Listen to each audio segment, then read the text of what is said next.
When it comes to martial arts on the big screen, it is safe to say that Chuck Norris and Bruce Lee are the biggest and unrivaled stars. They are the most recognized and influential figures in the history of cinematic martial arts. While their legendary status remains unscathed, there have been jaw-dropping revelations from Chuck Norris that shed light on his relationship with the iconic Bruce Lee. What has he revealed?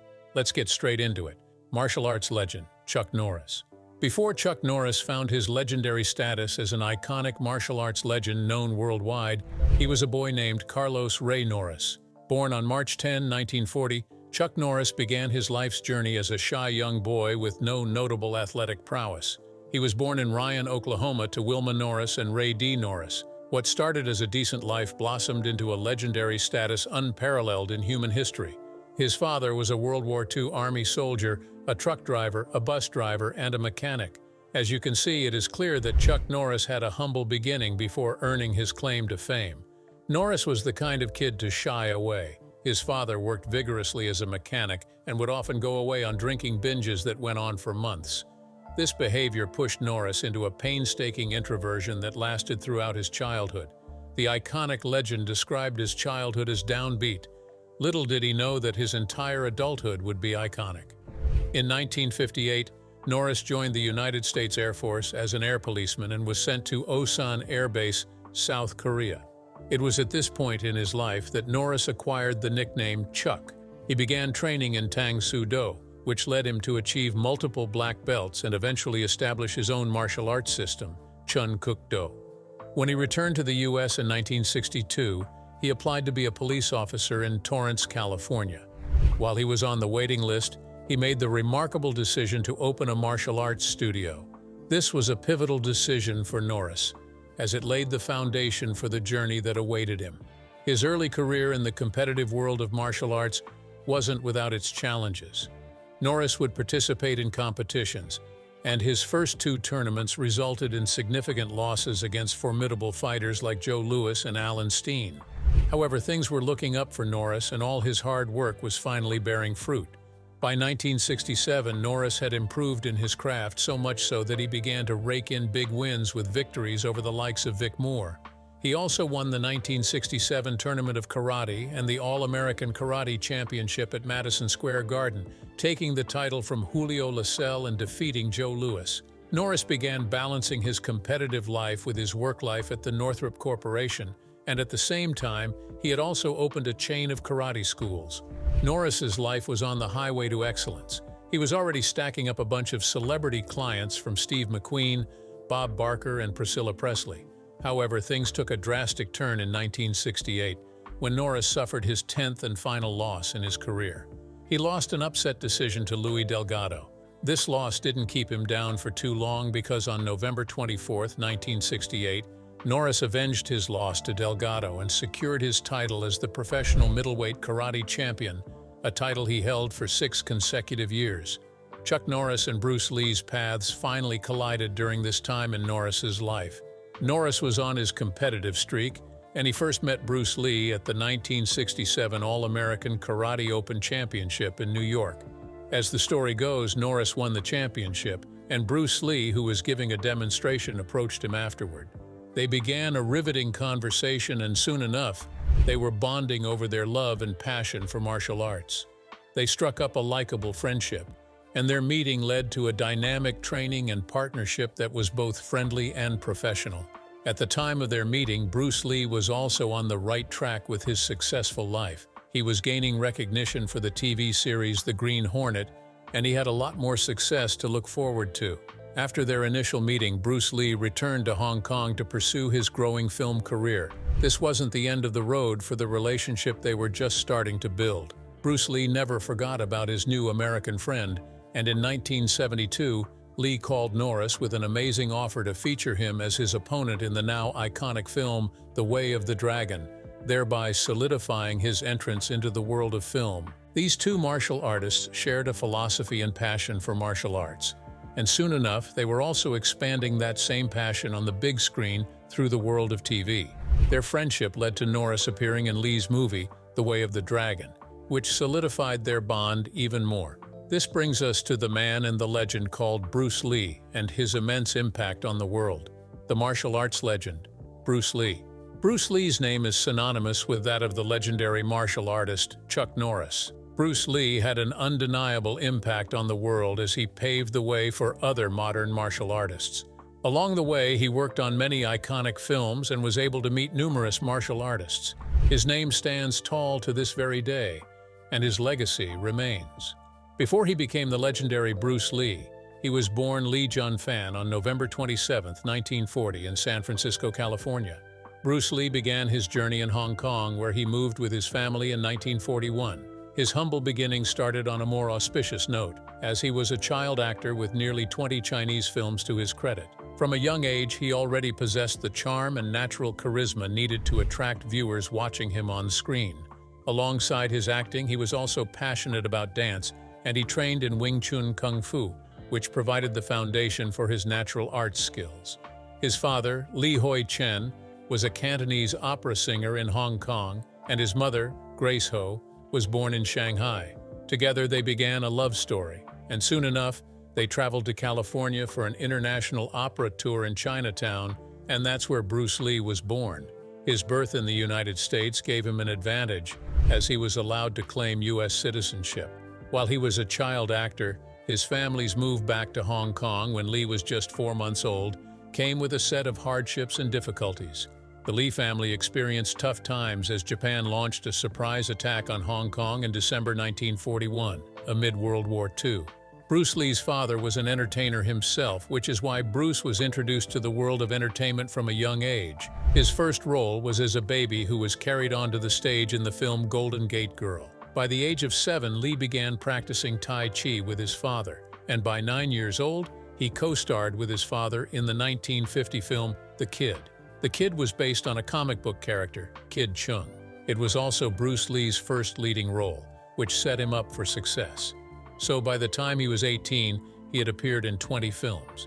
Despite his early start as an actor, Bruce Lee couldn't escape the many tragedies of life. For starters, his father became an opium addict in the early 1950s. This affected Bruce Lee's academic performance, which resulted in a transfer to another school. By 1953, Lee's friend introduced him to IP Man, a Chinese martial arts grandmaster who taught Lee Wing Chun Kung Fu. Under the training of IP Man, Bruce Lee would win tournaments and knock out long-standing champions, such as Gary Elms.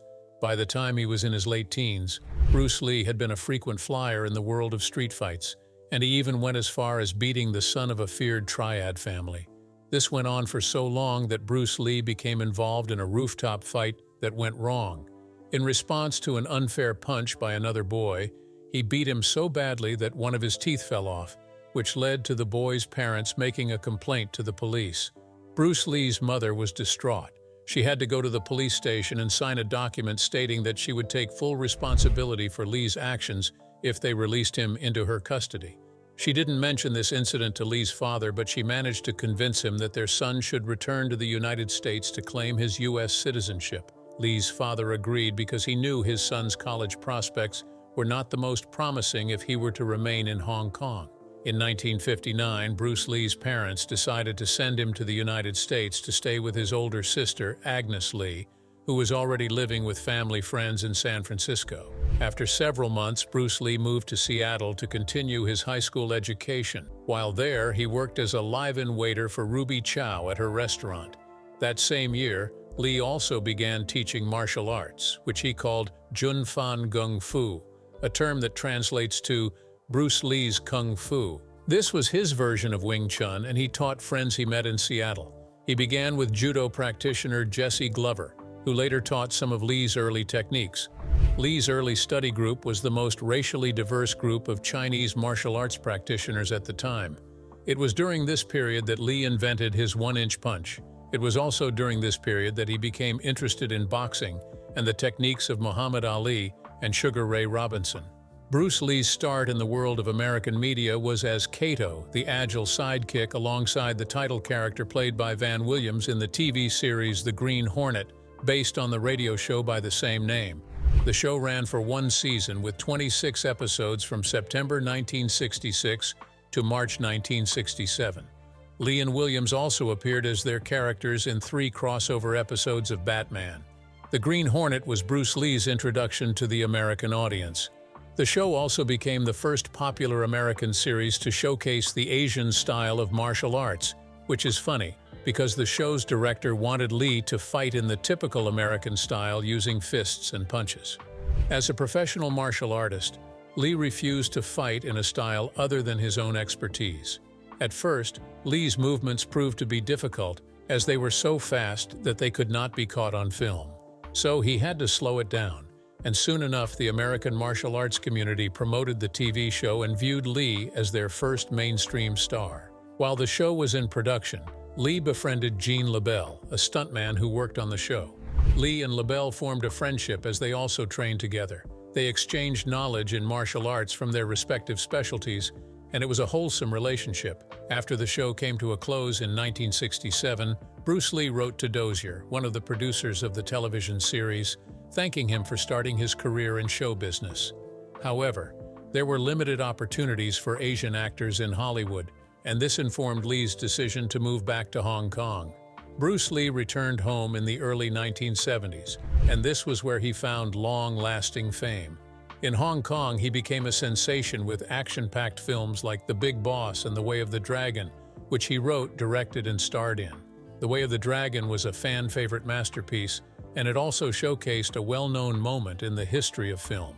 It showcased the legendary fight scene between Lee and Chuck Norris, and to date it remains a highly celebrated cinematic battle that is known worldwide.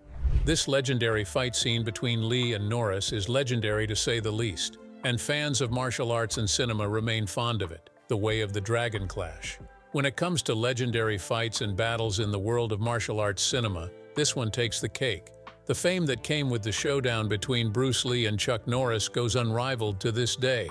This is a tribute to both their talents and legacies as masters of martial arts. Golden Harvest produced The Way of the Dragon, and it was Lee's third martial arts film, while it marked Norris's first credited big-screen appearance. While there was little dialogue for Norris, he nailed his part by appearing in the film's final moments. Through this small part, he was still able to receive a second billing, which demonstrates the significance of his role. In the film, Chuck Norris played the role of Colt, a formidable fighter hired to challenge Bruce Lee's character in a high-stakes, one-on-one showdown at the Colosseum in Rome. The battle between their characters led to what is now regarded as a fan-favorite moment among martial arts movie enthusiasts. Their nearly 10-minute fight, which featured real physical contact in several moments, is widely considered one of the most intense and expertly choreographed fight scenes in martial arts cinema. Chuck Norris played the villain in this film, so by extension the battle ended in victory on the side of Bruce Lee's character. Not a lot of action stars can boast about having a legendary fight scene with Bruce Lee, but Chuck Norris can. The Bruce Lee and Chuck Norris fight in the Colosseum from the film The Way of the Dragon remains a cult classic for fans worldwide, the real relationship between Bruce Lee and Chuck Norris. Chuck Norris was never able to dodge questions about his relationship with Bruce Lee. Rumors were swirling around about their friendship or martial arts bond. As far as legends go, they first met in 1968 at a karate tournament, and their friendship blossomed. For about 2 years, Lee and Norris trained together in Norris's backyard. They had a cordial relationship, and they would work together to improve their fitness and refine their techniques. According to Norris, while they never had any rivalry or even an official fight, they did have a couple of sparring sessions while they trained. The missing-in-action star has been careful not to speak too much in these sessions, but he always emphasized that their exchanges were never intense enough to be considered a real fight.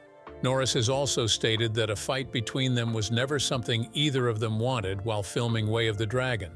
However, while Chuck Norris has spoken about this topic, it doesn't stop the rumor mill from turning.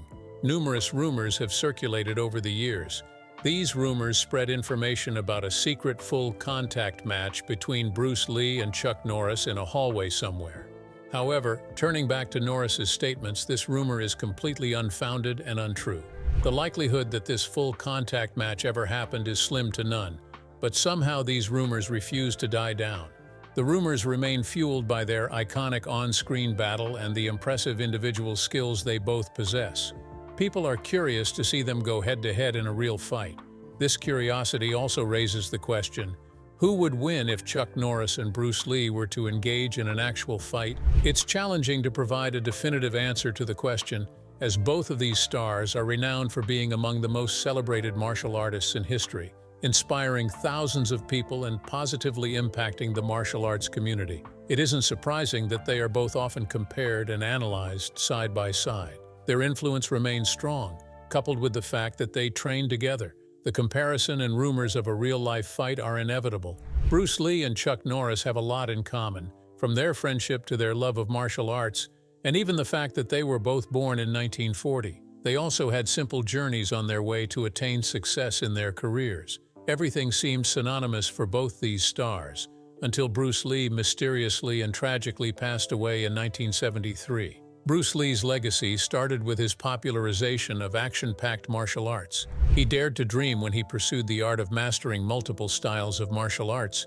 and this inspired others to leave behind traditional styles for the exploration of new ones. Lee's strategy involved training his body, mind, and reflexes, making him one of the fastest and most exceptional fighters of his era. Bruce Lee never shied away from a competition. His first public fight was a Western-style boxing tournament in Hong Kong, and it was there that he showed his talent and unique speed and strikes, leading him to victory at a young age. While Bruce Lee traded his competitive streak for the big screen, he still retained his pragmatic approach to fighting and applied it to create even more styles. Chuck Norris, on the other hand, had a different path. After high school, he joined the Air Force and was stationed in Korea, where he began studying Tang Soo Do. Upon his return to the United States, he worked for Northrop Aviation while teaching karate lessons on the side. Within 2 years, he began teaching full-time and eventually started running several martial arts schools. It is clear that both men shared certain similarities, and they were also exceptional fighters with distinct approaches and paths. There are several debates surrounding a Bruce Lee versus Chuck Norris fight.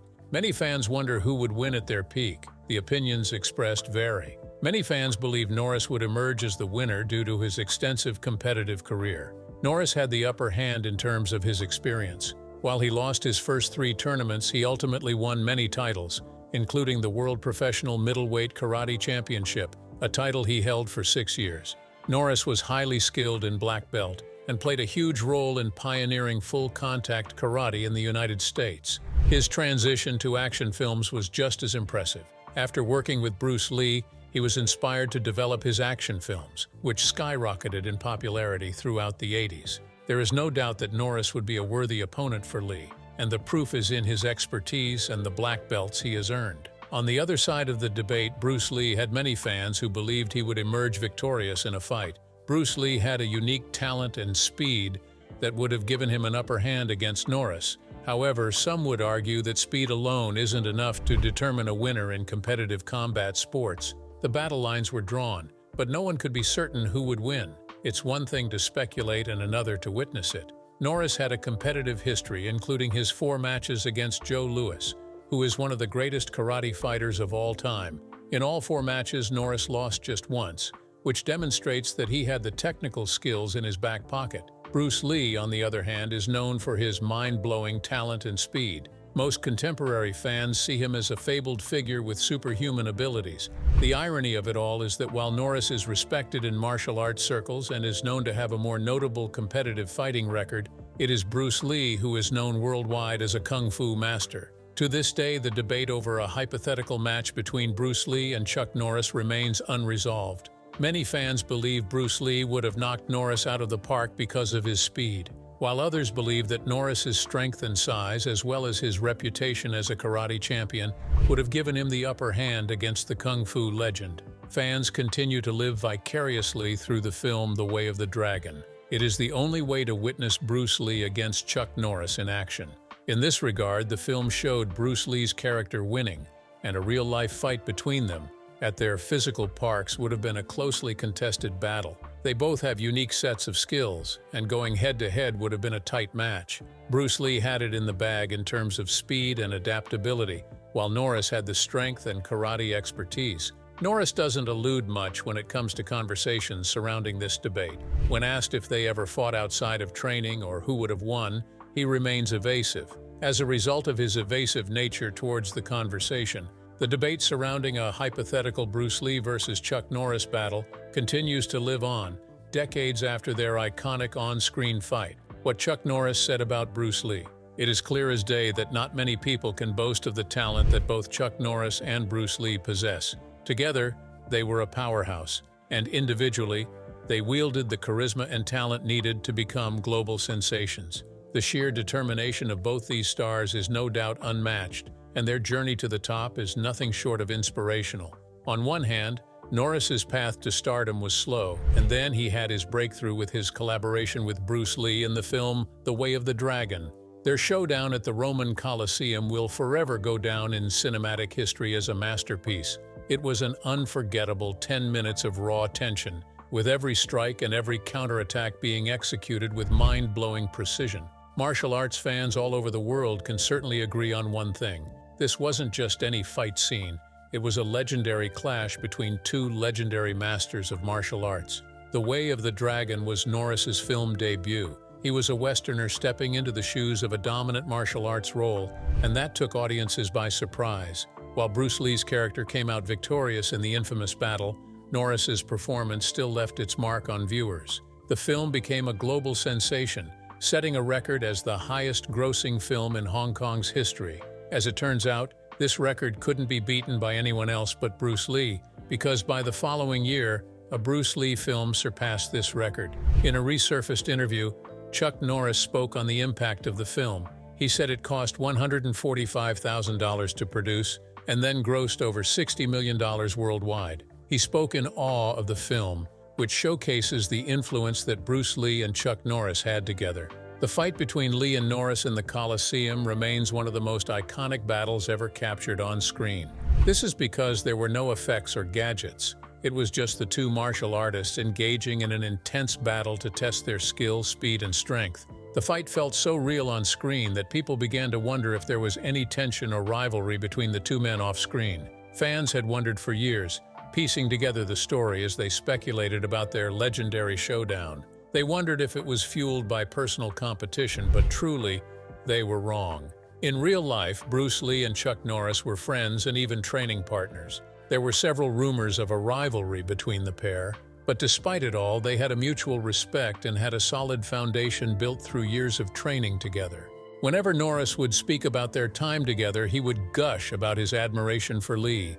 While speaking about The Way of the Dragon, he said, "I enjoyed walking with Bruce Lee in the film. It was a lot of fun. The fight scene is considered the classic martial arts fight scene of all time, so it's nice to be involved in a fight scene that everyone loves." The legendary Colosseum battle is still regarded as one of the best fight sequences ever filmed. The history behind it makes it even more legendary, as the team didn't have the proper permits to film at the historic site, and Lee had to get creative. He managed to get the crew an hour to capture the moment of the epic fight, so every move and strike had to be perfect. There were no second takes or chances, and the result was pure cinematic magic that still stands as a blueprint in martial arts choreography all these decades later. As the fight remains legendary, one hidden detail has remained under wraps for years. In an interview, Chuck Norris revealed it. He said, "There was a scene where I threw Bruce to the ground. He grabs the hair on my chest and he pulls it out. I got a letter from a man who says he and his son have seen The Way of the Dragon 26 times. He asks, 'Did Bruce really pull the hair out of your chest? If he did, you're really a stud.'" While that scene is a small moment amid other big moments, it still became one of the many raw and unfiltered details that made the Colosseum fight so unforgettable. Bruce Lee's philosophy, while filming and living life, was to keep it real. Lee perfectly blended cinematic storytelling with combat techniques, and Norris never shies away from praising him. Chuck Norris called Bruce Lee a formidable opponent with a chiseled physique and technique. He also stated that Lee's confidence and wit were dazzling, sometimes even debilitating to others. Perhaps what put their epic on-screen fight on the map was their riveting chemistry as rivals. What started as a film made for the Asian demographic became a worldwide sensation thanks to the epic fight sequence. It was a combination of poetic combat and amazing storytelling, and truly a masterpiece. Examining its impact in the world of cinema and martial arts, it is clear that this achievement was effortless, as the two masters of the martial arts craft came together to create a historic milestone. If Chuck and Lee had ever combat in reality, who would win? Share your thoughts in the comments. Don't forget to like this video and subscribe for more videos like this. Remember to watch the video displayed on your screen.